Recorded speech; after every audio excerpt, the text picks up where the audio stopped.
아버지 진짜 저도 어쩔 수 없었다고요. 맨날 이렇게 질질 흘리면서 드시고 맨날 아내가 치워야 했는데 제가 얼마나 눈치를 봤다고요. 제 심정 헤아려 주세요. 상재가 옳게 눈치 보느라 아빠 많이 힘들게 한 거 알아요. 진작에 저라도 알고 모셨어야 했는데 죄송해요. 그러니까 저는 좀 예뻐해 주세요. 아빠 저는 아빠 챙기고 싶은데 애들이 많아서 못 챙긴 거예요. 형과 누나 말 믿지 마세요. 한 번 속지 두 번 속아요. 다들 자기들밖에 모르는 사람들이에요. 제가 아버지 요양원 가는 거 끝까지 반대했거든요.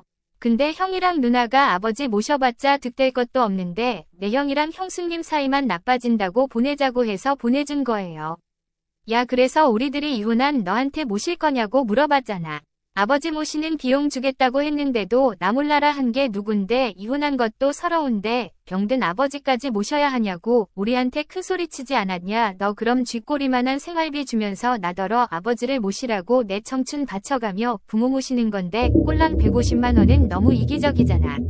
어차피 아버지 연금 나오는 것도 있고 하면 150이면 충분하지. 이것저것 해서 못해도 300원 손에 쥐는데 너랑 아빠랑 송이니까지 세 식구 살면 충분한 금액 아냐. 맞아. 아버지가 거동이 불편한 것도 아니고 폐지까지 주우시며 고물상에 파는 분이신데 그때 보니까 송인이도 잘 챙겨주셨는데 네가 싫다 해서 멀쩡한 아버지 요양원까지 보내게 된 거 아니냐고. 그걸 왜 내 탓을 해나. 재혼할 사람 있다고 말했잖아. 누나랑 형 가정 다 가지고 있으면서 나도 다시 가정 꾸리고 싶어서 노력하고 있는데 아버지 모시면 현실적으로 어려워져서 어쩔 수 없었다고 다들 그만둬라. 얘기 들어보니 틀린 말 하나 없구나. 며느리 사위 눈치 보느라 부모 못 모시는 것도 입장 난감한 것도 이해하고 막내 아들 이혼했다지만 아직 청춘인데 재혼해야 하면 애비랑 같이 사는 게 부담스럽기도 하겠지. 그쵸? 아버지 제 심정 이해하시죠? 그러니까 아버지 요양원 보낸 게 저희가 일부러 그런 건 아니라고요. 다 입장이 있었어요. 저희가 앞으로는 진짜 정성껏 모실게요. 아니 제가 모실게요. 그러니 아버지 이제 다시 자식들에게 돌아오셔서 푹 쉬세요. 아버지 푹신한 침대도 백화점에서 받은 거 있어요. 함께 가서 같이 골라봐요. 맞아요. 아버지 그래도 자식들이 요양원에 보냈으니 오해도 하실 것 같고 속상하시기도 하실 텐데 어른답게 저희 자식들 입장도 이해해주시고 감사드려요. 그래 이제라도 생각해주니 고맙구나. 근데 이런 생각도 든다. 만일 토지 보상금으로 700억이 들어왔다는 소식을 몰랐을 때도 이렇게 잘하려고 노력했으면 이들에게 실망하진 않았을 텐데 말이다. 서로 맞기 싫다고 내 앞에서 제비뽑기하고 겉도 싫어서 요양원에 보낸 니들인데 이건 누가 봐도 돈 때문에 부모한테 회개하는 꼴로밖엔 안 보이니 내 마음이 편치가 않구나. 이제 그만하자. 니들 인생 살아라. 나는 내 인생 살 테니 내 재산 바라지도 말아라. 나도 너희들 보는 거 바라지 않을 테니 말이다. 안 돼요. 아버지 자식들이 그 어느 때보다 저를 절절하게 붙잡으며 무릎 꿇고 납작 엎드렸고 저를 어르고 달래며 앞으로 잘 모시겠다고 손이 발이 되도록 빌기도 했는데 이상하게도 제 마음은 쉽사리 풀어지지 않았습니다. 힘들여 지극정성으로 키운 자식들 안 보고 살 생각하니 마음은 안타깝기는 하나 어차피 요양원에 있을 때도 자식들이 오지 않아 못 보는 일이 많았으니 이래저래 자식들 못 보고 안 보기는 매한가지였습니다. 마음은 안타깝지만 저도 모르게 오승근이 노래를 흥얼거리게 되었습니다. 있을 때 잘해 후회하지 말고 가까이 있을 때 붙잡지 그랬어. 있을 때 잘해 그러니까 잘해. 참 누가 지었는지 잘 지었고 오승근이도 참 맛깔나게 잘 부른 노래라 생각이 들었습니다. 내 심정을 누구보다 잘 헤아리고 자식들에게 해주고 싶었던 노래가 맞았습니다. 있을 때 잘하는 게 당연한 건데 정작 있을 때에는 잘 못하다가 나중에 후회하고 통곡하는 것은 인생의 진리인 것 같습니다. 지금 자식들처럼 말입니다. 안녕하세요. 저는 얼마 전까지 요양원에서 살았던 78세 최강철이라고 합니다. 요양원도 급이 있는 건지 친구들 말로는 실버타운 못지않은 요양원들도 많다고 하는데 그중 하필 저는 참으로 사람 대접해주지 못하는 요양원을 가게 되었습니다. 자식들이 요양원 중에서도 제일 싼 곳에 집어넣었던 탓인지 가격만큼 참 후줄근하고 초라했습니다. 그런 곳에 부모를 모셔놓고 자식들은 오지도 않고 관리가 제대로 안 되어 저는 제대로 씻지도 못하고 먹지도 못하는 상황에 처해 있어도 저는 억울하다 말할 것도 없었습니다. 그래서 후회했지요. 자식한테 전 재산을 넘기지 말걸. 자식들에게 온갖 해달라는 거 다 해줘서 평생 모은 재산 다 날아가니 아무것도 없는 저를 요양원에다 보내도 일말의 자책감이 없이 지들 제가 준 재산으로 호의호식하며 살았었습니다. 제가 이래 봬도 한때 돈을 아주 많이 번 사업가였습니다. 가난한 집안의 6남매 중 막내로 태어났는데 제가 자수성가해서 집안을 일으켰습니다. 제가 자수성가할 수 있었던 것은 어쩌면 아내의 도움이 컸다는 건 사실이었지요. 저는 많이 못 배웠지만 사업머리가 비상하게 잘 돌아가는 편이었습니다. 타고난 재능이라고 말할 수 있었던 것이죠. 고등학교 때 학교를 그만두고 어려운 형편에서 돈을 벌 생각에 형을 따라서 회사에 들어갔는데 먼저 들어온 형보다도 제가 더 일머리가 있어 빠른 승진을 하게 되었습니다. 7년 정도를 근무하자 나름 위로 올라가게 되었고 열심히 머리 굴리며 제 사업을 할 생각을 했는데 그때 전 사장님께서 많은 도움을 주셨습니다. 사장님께서도 제 나이 때쯤 자수성가를 하셨다며 저에게 많은 기회를 주고 싶어 하셨습니다. 자네는 젊었을 적 나를 많이 닮았어. 그래서 나는 자네가 잘 될 거라 믿고 잘 되었으면 좋겠네. 고맙습니다. 사장님께 많이 배우면서 저도 사장님처럼 어엿한 한 회사를 이끄는 대표가 되고 싶습니다. 평생 안정적으로 월급쟁이 노릇만 하려던 형과는 달리 저는 도전적인 패기가 넘쳐 여태까지 모은 돈을 끌어와서 작은 회사를 차리게 되었고 사장님은 저희 회사에게 하청을 주게 되면서 공생하는 사이로 거듭나게 되었습니다. 사장님 덕분에 저는 젊어서부터 돈을 좀 만지게 되었고 그걸로 가족들 부양하는 데 모두 쓰게 되었습니다. 덕분에 저는 부모님에게 자랑스러운 아들이 되었고 넷째, 동생과 막내 여동생이 공부를 잘해 똑똑했는데 자기가 원하는 대로 공부에 욕심을 부려보라 하며 과외비랑 학비까지 다 책임지며 동생들을 돌보고 식구들을 건사했습니다. 그러다 보니 결혼이 늦어지게 되었고 저는 어느덧 30대 중반을 향해 가고 있었는데 그때 제가 존경하고 저를 많이 도와주었던 사장님이 앓고 있던 병으로 명을 달리하게 되었고 저는 오랫동안 저를 든든하게 지켜주었던 아버지 같은 사장님을 잃고서 통곡을 했습니다. 큰 별이 지셨습니다. 그토록 저를 아껴주시고 보듬어 주셨던 분이신데 이렇게 허망하게 가버리시다니 너무 마음이 아픕니다. 저는 장례식장에서 사장님의 죽음을 슬퍼했습니다. 그것이 저를 돌봐준 분에 대한 예의이고 진심이라고 느꼈기 때문이었습니다. 사장님은 그동안 회사 경영이 많이 어려워진 상황이었고 사장님 아들이 잘 운영하지 못해 거의 망하기 일보 직전이었습니다.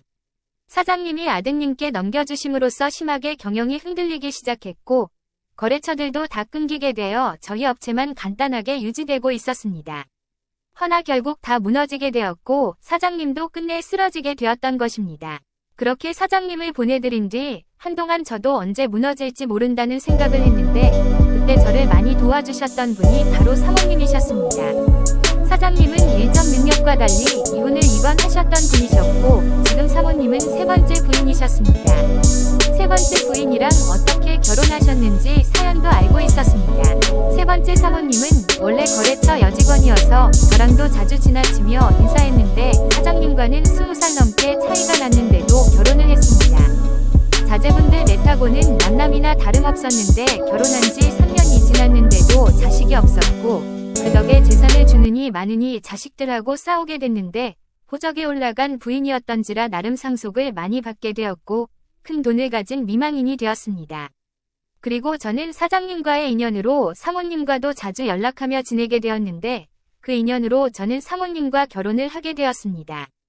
부부의 인연은 따로 있던지 3년 동안 사장님과 살면서 그렇게 임신을 하려고 노력했는데 잘 되지 않았다는데 조언은 신혼여행 때 바로 첫 아이를 가진 그리고 머지않아 둘째 아들을 가졌고 40대가 돼서 늦둥이 아들까지 갖게 되어 가정에 기쁨을 주었습니다.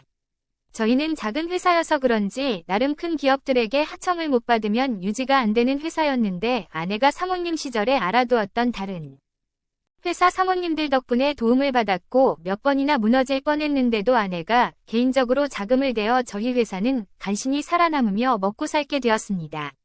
아내는 저희 자식들에 대한 애착이 참 컸습니다. 그래서 공부를 많이 시키려고 노력했고 교육으로 성장한 나라인 만큼 교육 열정도 컸는데 그나마 첫째, 둘째는 열심히 한다고 했는데 막내 아들은 늦둥이라 오냐오냐해서 길러서 그랬는지 영공부에 재능이 없었습니다. 이러나 저러나 내 자식들이니 예쁘기만 했기에 아들, 딸 다 차별하지 않고 컸고 다들 하고 싶은 공부 다 할 수 있게 대학이며 대학원들까지 다 지원해주고 각자 좋아하는 짝들과 결혼도 시켰습니다. 고맙습니다. 아버지 집도 사주시고요. 덕분에 저 와이프한테 맨날 아침밥 얻어먹으며 출근해요. 다 아버지 덕분입니다. 아빠 고마워요. 우리 애들 영어 유치원비도 대주시고요.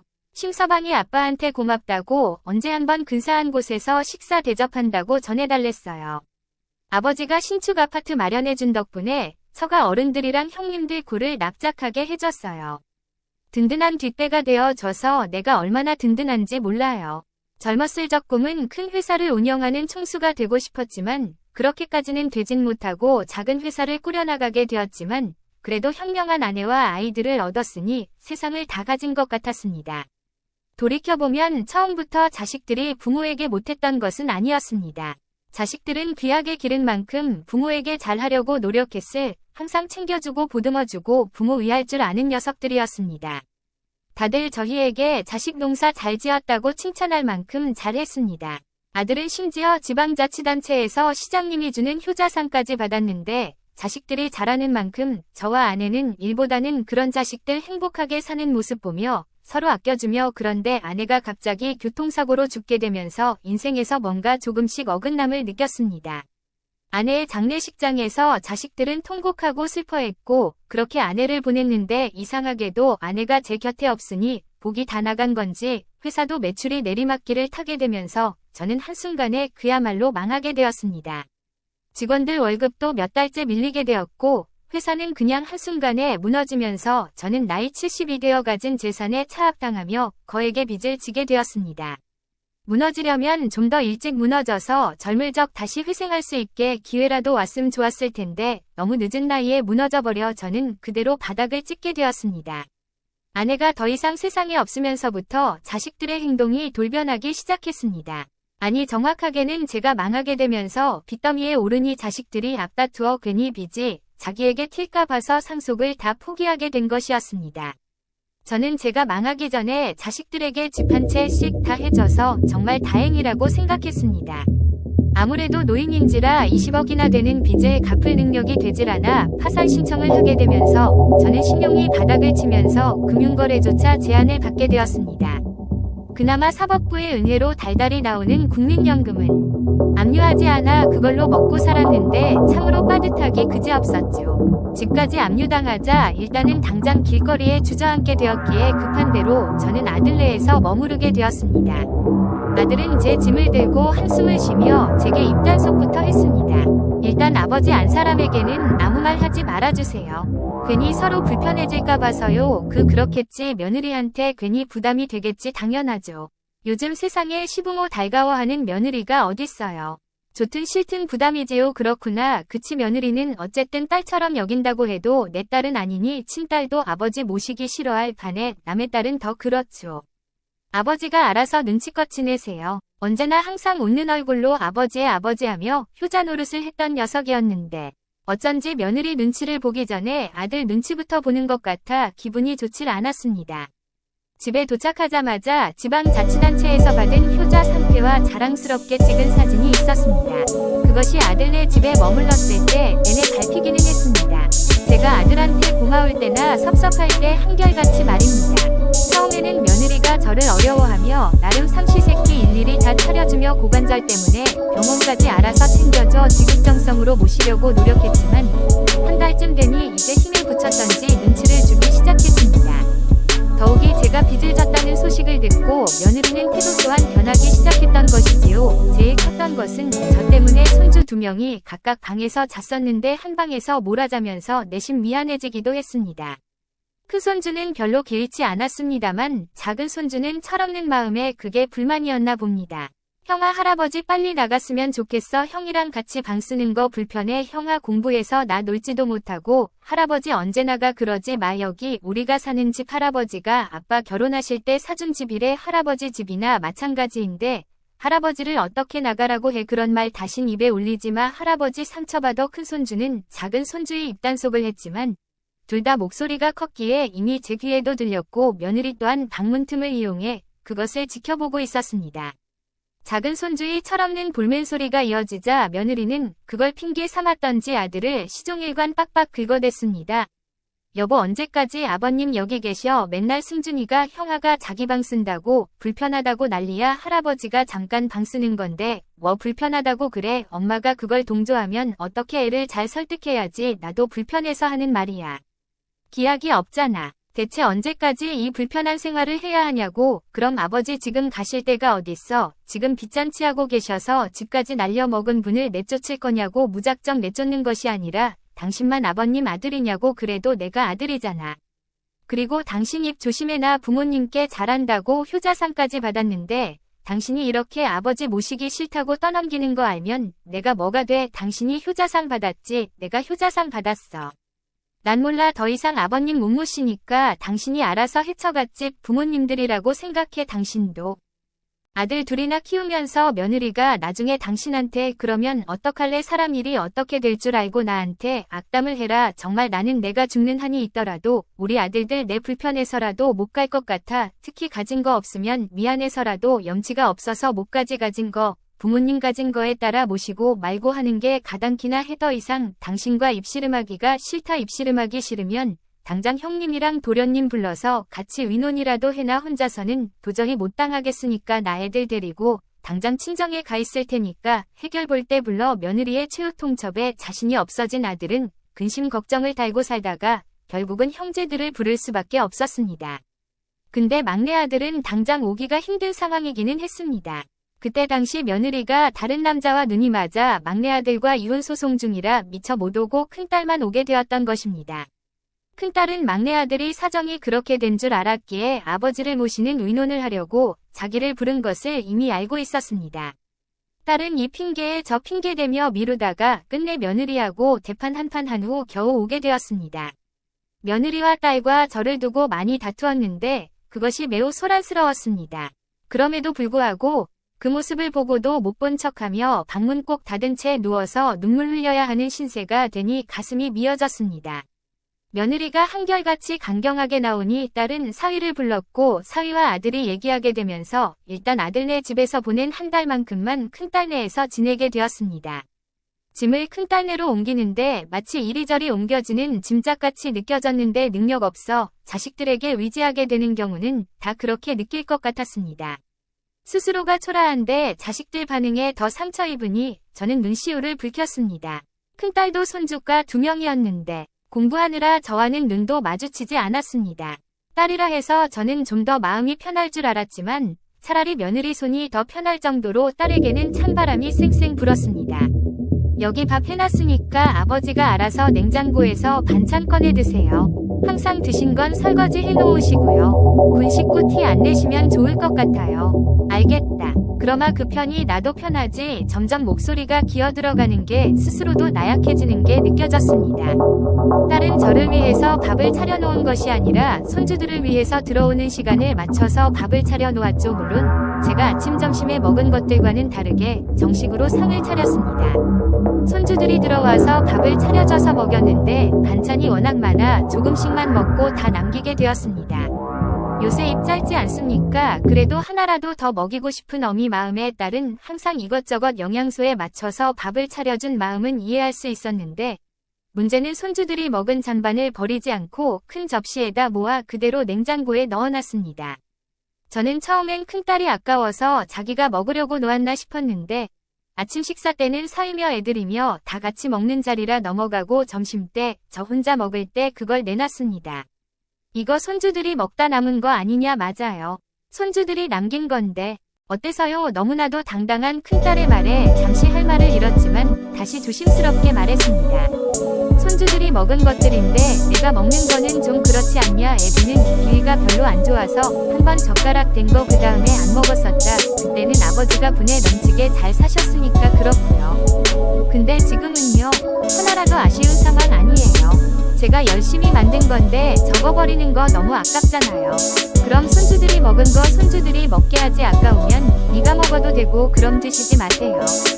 여기 김치에서 드시던지 간장에서 드시던지 하세요. 참처지를 아셔야지. 음식 아까운 줄을 몰라 자기네들도 안 먹을 거면서 그게 아깝다는 이유만으로 음식물 쓰레기 비용이 더 부과된다고 저에게 먹이려 했지만 저는 도저히 비위가 약해 먹을 수가 없었습니다.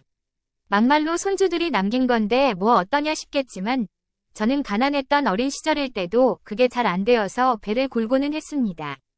그래도 며느리는 시아버지라고 아들 눈치 보기라도 해서 음식 남긴 것을 주지 않았는데 딸은 애비라서 그런지 남긴 거고 뭐고 다 줬습니다.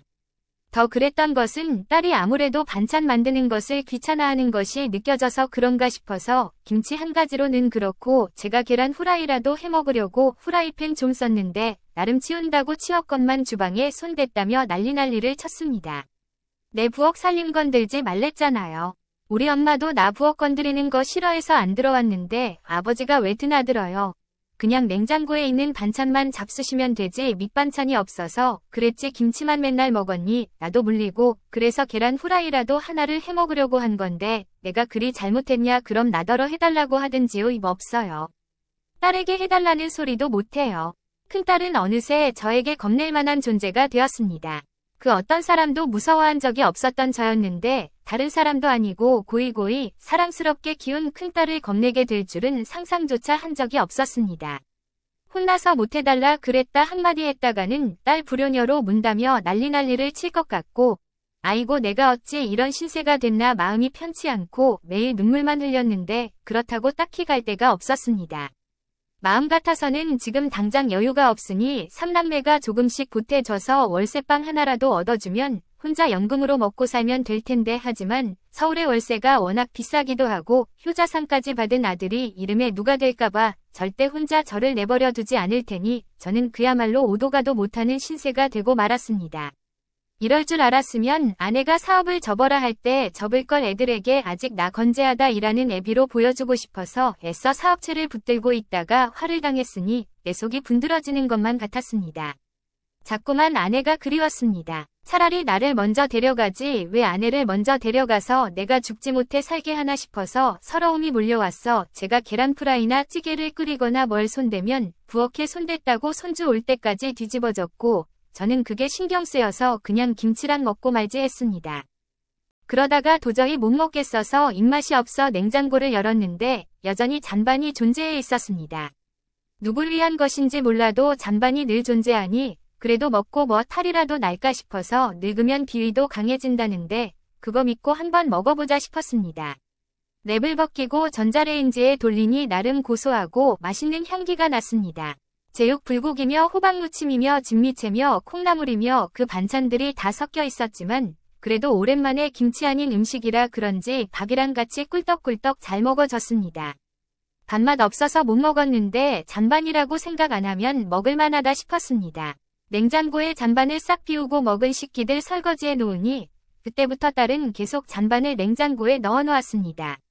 이렇게 저녁에 먹고 남은 음식을 딸이 냉장고에 넣어 놓으면 다음날 전자레인지에 데워 먹었습니다. 그런데 언제 한번 상한 잔반들을 먹고 저는 배탈이 나고 말았습니다. 아무래도 여름이기도 하고 나물들은 쉬이 상하니 제가 먹고 배앓이를 한 것이었지요. 그걸 냄새를 맡고 먹어야지요. 멀리 맡아도 이렇게 신내가 났는데 이걸 그냥 먹어진다고 드셨어요.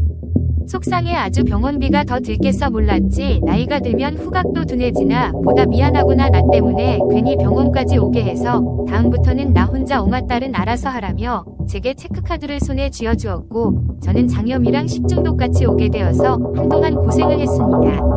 그리고 낙구도 식나물 냄새가 코에 아른거려 먹을 수가 없어 특히나 저를 위한 딸의 잔반이 냉장고에 남아있었지만 손을 댈 수가 없었습니다.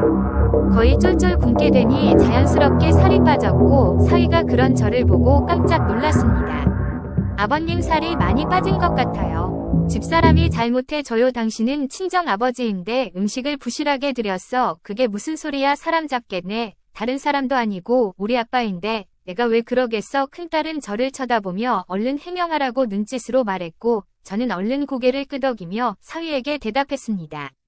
딸은 잘해줘서 다리지 그냥 내가 요새 입맛이 없어서 그래. 아버님 그럼 모처럼 외식 좀 하러 다녀올까요? 요 앞에 정육식당 오픈했던 데 가서 소고기나 많이 먹고 와요. 이는 소고기가 얼마나 비싼데 아무리 정육식당이라고 하지만 삼차림비하면 집에서 먹는 게 훨싸. 소고기 먹고 싶으면 정육점에서 사다 먹어. 그래도 바깥에서 먹는 게 맛이 있지. 5명 이상 오면 갈비탕도 2그릇 무료라던데. 아버님 우리 집에 모신 후로 한 번도 외식 안 했잖아. 같이 먹으러 다녀오자. 사위는 제가 함께 있는 게 싫지 않은지 웃으며 저를 모시고 나가려 했고, 딸이랑 손주들도 모처럼 다 같이 고깃집을 가게 되었습니다. 오픈이라서 그런가 신선한 소고기를 많이 가져다 놨는지 고기 맛이 참 고소하고 달았습니다. 무엇보다 아무도 손대지 않은 깨끗한 음식이라 그런지 더 잘 넘어갔습니다. 고기가 구워지면 사위가 제 그릇에 먼저 놓았는데 제가 또 눈치 없이 제 그릇에 놓인 대로 바로바로 해치우니 딸의 따가운 시선이 느껴졌습니다. 아무래도 사위인지라 저를 더 많이 챙겨주고 싶은 마음에 그런 것 같아 고마웠습니다. 허나 딸의 손에 집게가 들어가니 자기네 식구들만 챙기기 시작하는데 딸이 너무 그러니 이번에는 작은 손녀딸이 좀 그랬던지 자기 앞에 놓인 소고기를 제게 몽땅 주었습니다. 저 다이어트 중이라 고기 별로 안 먹으려고요. 할아버지 드릴게요. 너 먹어라 은지야. 빼짝 말랐는데 여기서 더 뺄 살이 어딨다고. 할아버지가 저보다 더 말랐거든요. 뼈밖에 없으시네. 엄마 할아버지 보고 뭐 반성하는 거 없어. 반성 그게 무슨 뚱딴지 같은 소리야. 엄마가 더 잘 알겠지. 엄마 딸이 엄마 행동 그대로 담는 거 알지. 엄마도 조심해. 내가 입이 없어서 말 못하는 거 아냐 뭐야. 이놈의 계집애가 너 지금 말 다 했어. 너 엄마한테 그런 말 해도 되는 거야. 내가 무슨 말 했길래. 엄마야말로 할아버지한테 말 예쁘게 해. 할아버지 만약에 더 드시고 싶으시면 이걸로 내세요. 엄마 눈치 보지 마시고요. 제가 돈 드릴게요. 손녀딸은 가방 속에서 10만 원을 꺼내서 제 손에 쥐어주었고 그때 손녀딸 나이 고작 고등학생일 뿐이었는데 이렇게 할아버지를 챙겨주니 고마울 따름이었습니다. 저번에 아들네 있을 때 큰 손주인 준이도 제게 방을 뺏기면서도 불편한 거 감수하고 아무 말 안 했는데 손녀딸은 이렇게 대놓고 제 편을 들어주니 눈물이 날 것만 같았지만 꼭 참았습니다. 밥 안 먹어도 배불렀지만 저는 그래도 기왕 왔으니 배는 채우고 갈 요량으로 먹었고 제가 끝까지 젓가락을 놓지 않자 딸이 아버지 배부르지 않냐고 손녀딸의 예상대로 눈치를 줬길래 손녀딸 돈 10만 원을 내놨네요. 네 딸이 나 먹으라고 준 돈이니 다 먹고 가야지. 네가 그래도 딸 자식 교육은 잘 시켰었전지. 제가 걸릴 것 같더라니 벌써부터 숨이 막히네. 내가 너랑 살게 된 게 그렇게 숨이 막힐 일이었냐. 막내 아들은 그나마 아들 딸과는 달리 늦둥이라 나이가 젊어서 그런지 위화감도 없었고 그나마 좀 편하기는 했습니다. 아들은 옛 이야기까지 들추면서 저는 전혀 생각나지도 않는 말로 되받아쳤습니다. 아버지 저 어렸을 때 맨날 잔소리했잖아요. 맨날 이거 해라 저거 해라. 맘에 안 들면 혼내고 엄마한테는 늦둥이라고 싸고 돌지 말아라. 맨날 그랬으면서 숨 막힌다고 한 번 말했다고 그렇게 기분 나쁘게 말씀하실 일이에요. 어린 시절에 잔소리 한 번 안 듣고 자란 애들이 어딨냐. 잘못하면 혼낼 수도 있는 거지. 버릇없고 예의 없으면 한마디 할 수도 있는 거지. 그걸 꽁 하고 속으로 담아뒀다가 지금 푸는 게야. 아버지 제가 만만하세요. 누나랑 형이랑 있을 때 한마디도 못하셨다면서 왜 저한테는 그러시는 건데요. 아버지 저한테 그러시면 저 아버지 못 모셔요. 바로 요양원으로 가실 수도 있는데 괜찮으시겠어요. 막내 아들은 저랑 뭐 하자는 건지 건들건들거리며 요양원을 보내겠다고 은근히 겁을 주는데 요양원이라 함은 저처럼 나이 먹을 만치 먹은 사람에게는 곧잘 두려움의 대상이 되어야 했기에 저는 막내 아들이 진짜로 그럴까봐 더 이상 아무 말 하지 못했습니다. 막내 아들 집에 차에 태워져 가게 되었는데 집에 도착해보니 제가 결혼할 때 사주었던 브랜드 아파트가 아니었습니다. 거진 30년 다 돼가는 낡은 이름 없는 아파트에 20평대 살고 있었는데 이게 어떻게 된 일인지 물었지요. 이혼하고서 집 팔아버렸어요.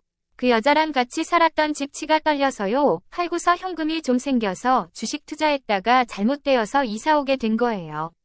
아들과 딸에 비해서 능력이 부족했던 아들이기도 했고 늦둥이라 미안해서 더 비싸고 좋은 집을 사줬습니다. 집값이 제법 많이 올라 돈 많이 벌었을 텐데도 그 많은 금액을 다 주식으로 날리고 이 집도 겨우 샀다고 하니 그야말로 답답한 일이었습니다. 아들네 집을 보아하니 앞동이 해가 다 맞고 있어서 곰팡이가 여기저기 페인트를 뚫고 나오기 시작했습니다. 해도 잘 되지 않는데 뒷 베란다에는 우풍도 심해 보이고 낡아서 여기저기 보수 공사가 필요해 보였습니다. 막내 아들은 방 중에서 창고로 쓰고 있는 방을 내주었고 일단 차차 치우기로 하고 짐을 풀고 이부자리를 주었습니다. 며느리도 없고 서희도 없으니 그나마 좀 편하기는 했습니다. 서희는 며느리보다 좋았으나 남의 아들이니 불편한 것은 매한 가지였습니다. 아쉬웠던 것은 저를 위하고 편들어 주었던 큰 손주들이 없는 게 아쉬웠지만 사랑스러운 4살 손녀딸이 있으니 막내 아들네와 함께 지내는 첫날은 꽤 순조로웠습니다. 그렇지만 제가 일어나니 막내 아들은 제게 청소도구를 쥐어주며 할 일을 말해주었습니다. 여자 없는 집이라 아버지랑 저랑 돌아가면서 청소도 하고 요리도 할 거예요. 송이 원래 제가 출근할 때 보냈었는데 제일 늦게 데리러 가니 아이가 힘들어했어요. 기왕 아버지랑 같이 살게 되었으니 송이 정시에 하원하면 아버지가 좀 봐주세요. 청소나 다른 집안일은 그렇다 쳐도 내가 애를 보는 건 처음인데 잘할 수 있을지 모르겠구나. 밥값은 하셔야죠. 요새 노인들 집에 가만히 계시는 분들 없어요. 경비일도 하시고 청소일도 하시고 폐지도 줍고 생산적인 일들이 얼마나 많은데요. 아버지가 뭐 엄마 있기도 하고 능력도 있어서 그동안 일절한 거 없으셨겠지만 이제부터 하셔야죠. 막내 아들은 제게 당연히 일을 해야 된다는 듯 말을 했고 저도 가만히 있으면 불편했기에 알겠노라고 말했습니다. 막내 아들은 거기다 또 하나 추가하기도 했습니다. 가끔 저희 집에 제 여자친구가 와서 자고 가요. 제가 미리 연락하면 아버지는 그날 자리 비워주셔야 해요. 여자친구가 송이만으로도 부담스러워하는데 아버지까지 있으면 도망갈 것 같거든요. 평생 제가 혼자 살길 바라시진 않으시겠죠. 그럼 나는 밖에 나가면 어디서 자야 하냐? 모텔을 가시던지 어딜 가시던지 아버지 알아서 하세요.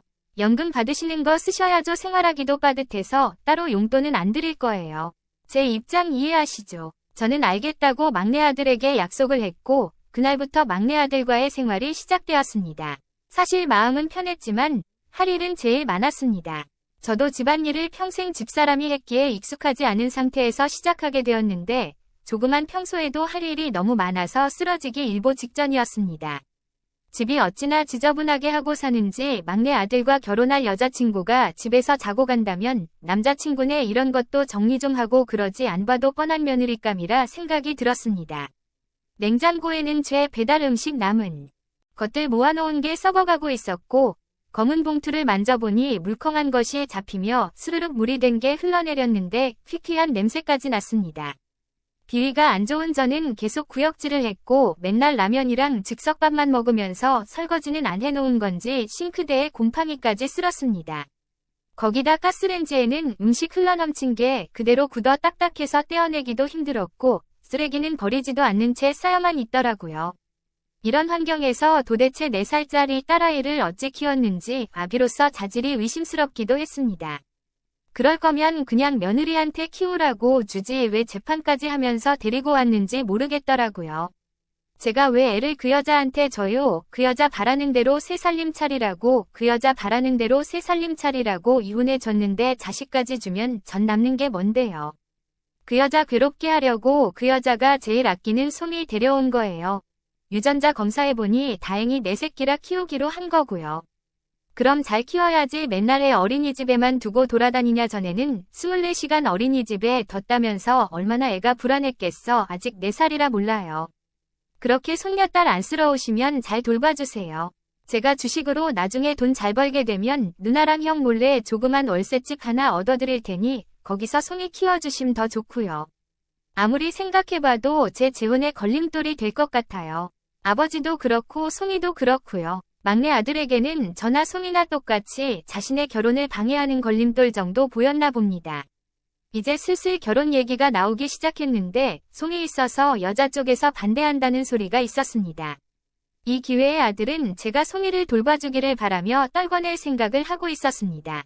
언제 한번 미처 제가 눈이 어두워 문자를 못 봤는데 그러다가 집에 찾아온 막내 며느리감을 보게 되었습니다. 그렇게 호감 가는 며느리상은 아니었습니다. 짧은 치마에 발목이랑 손목에 그림을 그려놓은 상태였고 머리는 노란색이었는데 전에 며느리는 그래도 참한 인상을 가지고 있었습니다. 물론 아들을 두고 다른 남자를 만난 건 괘씸할 일이지만 한편으로 아들 모습을 보면 오죽했음 그랬을까 싶기도 했습니다.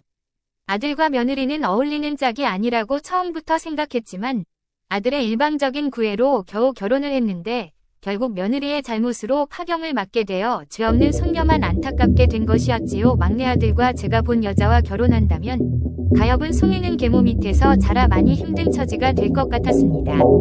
그렇다고 아들이 막아줄 것도 아니고 저처럼 짐작 취급을 받고 있는데 안타깝기만 했습니다. 저야 살 만큼 살아서 늙어서 그렇다 쳐도 아직 4살밖에 안 된 어린 아기한테는 든든하게 힘이 되어 줄 부모가 그런다는 게 납득이 되질 않았습니다.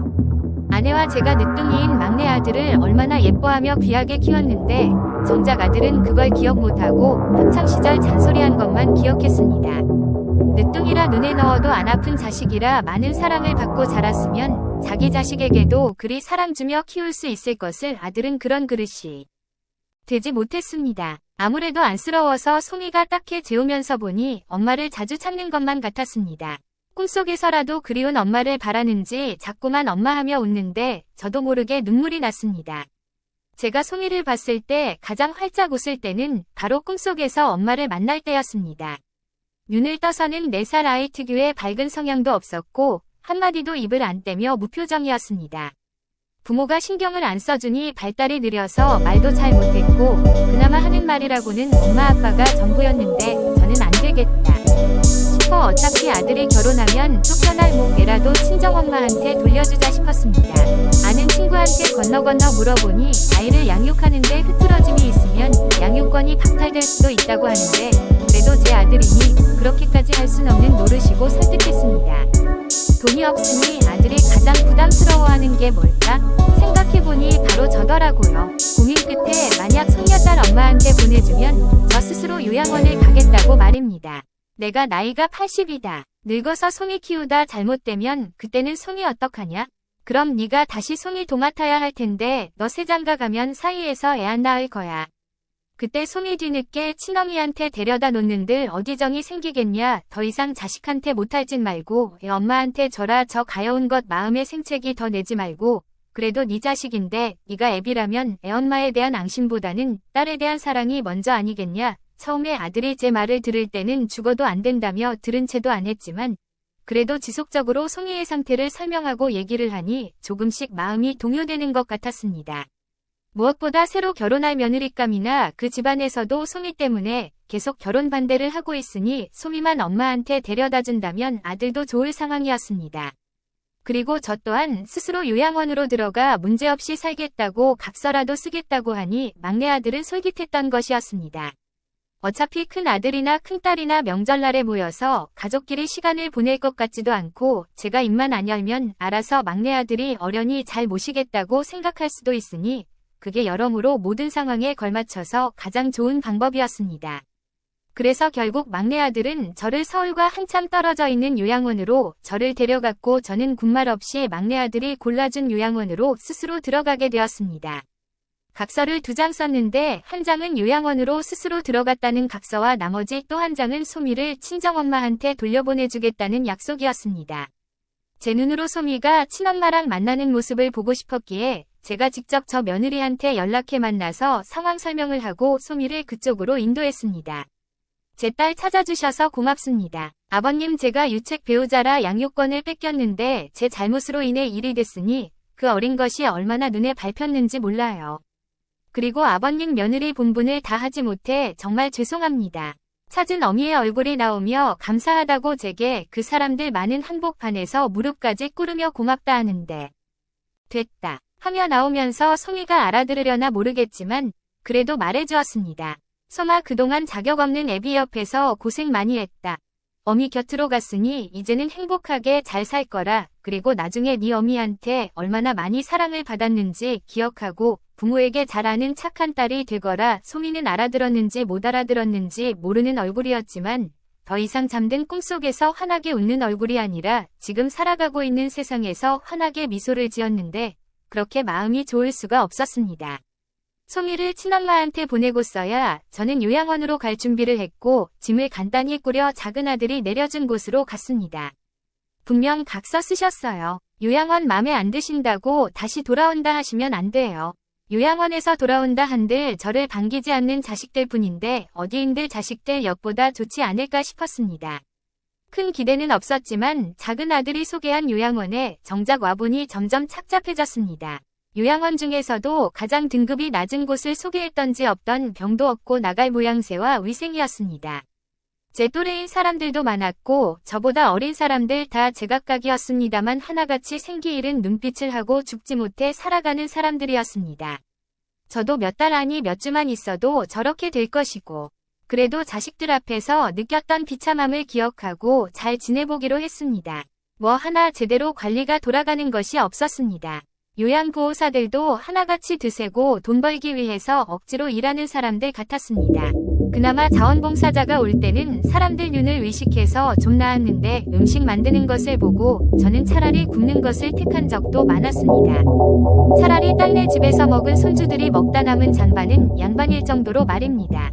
저는 하루하루 말 나갔고 몸도 성치 않는 것이 느껴졌습니다. 기저귀랑 씨름할 일 없고 먹는 걸로 씨름할 일 없으니 저는 편한 환자였습니다. 제가 몸을 가눌 수 있었기에 요양보호사에게 저는 신경 쓰지 않아도 된다고 일보라고 편히 보내주는 일이 많아서 요양보호사들 사이에서는 저마다 저를 맡기를 바랐습니다. 내 손주들 같은 자원봉사자들을 보면서 손주들이 제가 자식네 집에 머물렀을 때 저를 생각해 주었던 기특한 마음이 떠올랐고 이제는 그 마음을 다시 느껴볼 새도 없이 나는 여기서 인생을 끝마치겠지 싶었는데 참 사람이 그래도 희망을 잃지 않으면 복이 온다는 사실을 처음으로 알게 되었습니다. 그러던 중 저는 전화 한 통을 받게 되었습니다. 원래 핸드폰 소지가 안 된다고 했지만 역시 핸드폰에 중독될 만큼 중독되어 있던지라 없으면 심심해서 하루도 못 견딜 것 같아 작은 아들에게 특별히 말해서 소지할 수 있게 만들어 주었습니다. 대신 요양원에 대한 어떤 정보도 밖으로 새어나가서는 안 된다고 하는데 여기서 빠져나갈 것도 아니고 감금된 것도 아닌 스스로 온 판국에 괜히 미움이나 받게 그럴 일이 뭐 있냐며 말했더니 처음만 좀 경계하다가 나중에는 별일 없는 줄 알고 신경도 안 썼습니다. 안녕하세요. 강남철 어르신이시죠? 다름 아니라 저희는 대기업 건설사입니다. 저희가 찾느라 얼마나 애썼는지 몰라요. 어르신께서 소유하고 계신 땅 때문에 연락드렸는데 혹시 통화 가능하실까요? 땅이라뇨? 제가 땅이 어디 있습니까? 전 아무것도 가진 것이 없어요. 딱 봐도 나이 든 사람한테 치는 사기인가 싶었습니다. 자기가 어느 큰 건설회사 쪽이라고 하는데 토지 소유주를 찾다가 저임을 알고 부랴부랴 연락을 넣었다고 하는데 참 노인들 벗겨먹으려고 이 난리를 치는구나 싶었습니다. 시간도 많고 할 일도 없는데 그래 어디까지 얘기하나 싶어 가만히 듣고 보니 주변이 많이 개발되어 접근성이 좋아져서 큰 골프장과 리조트를 건설한다며 연락을 했다고 하는데 너무나 흔한 사기였습니다. 그럴듯한 거짓말이라고 생각하고 처음에는 믿지 않았고 그런 땅 있으면 내가 왜 몰랐겠냐고 노인네들 속여서 눈먼 돈 챙기지 말고 정직하게 살라며 훈계까지 하고 끊어버렸습니다. 하지만 전화벨이 연이어 울렸고 저는 참 녀석들 끈질기다 싶어서 다시 받아서 한 소리 하려고 했는데 이내 생각지도 못한 이야기를 했습니다. 토지 소유주가 양영순 씨로 되어 있는데 사모님 맞으시죠? 사모님께서 50만 평 토지를 소유하고 계셨는데 유언장을 통해서 이게 강남철 씨한테 전부 다 상속되었다고 나와 있습니다. 네, 우리 집 사람에게 50만 평이란 토지가 있었다고요. 양영순 씨 전 남편인 송학렬 씨한테 상속받았는데 만약 양영순 씨가 잘못되면 이 토지 전부를 남편분이신 강남철 씨께 남기겠다고 해서 지금 땅 주인이 강남철 씨입니다. 저는 그 말을 듣고 깜짝 놀랐고 50만 평이나 되는 어마무시한 땅의 크기에 놀랐고 그리고 안 사람이 전 사장님한테 상속을 받았다는 것과 그리고 그 땅을 제게 마지막으로 상속을 해주었다는 것이 믿기지가 않았습니다. 저도 모르는 제 땅이 있었다니요. 그야말로 놀랄 노자였고 이게 꿈인지 생시인지 알 수가 없었습니다. 속는 셈치고 제가 있는 곳을 알려줬는데 급했던 집 바로 찾아와서 제게 거래를 제안했습니다. 평당 14만원씩 계산해서 50만 평이니 700억 제안드리겠습니다. 급한 프로젝트여서 저희도 빨리 서둘러야 하니 금액을 넉넉히 부른 겁니다. 부디 좋은 마음으로 응해주시면 감사드리겠습니다.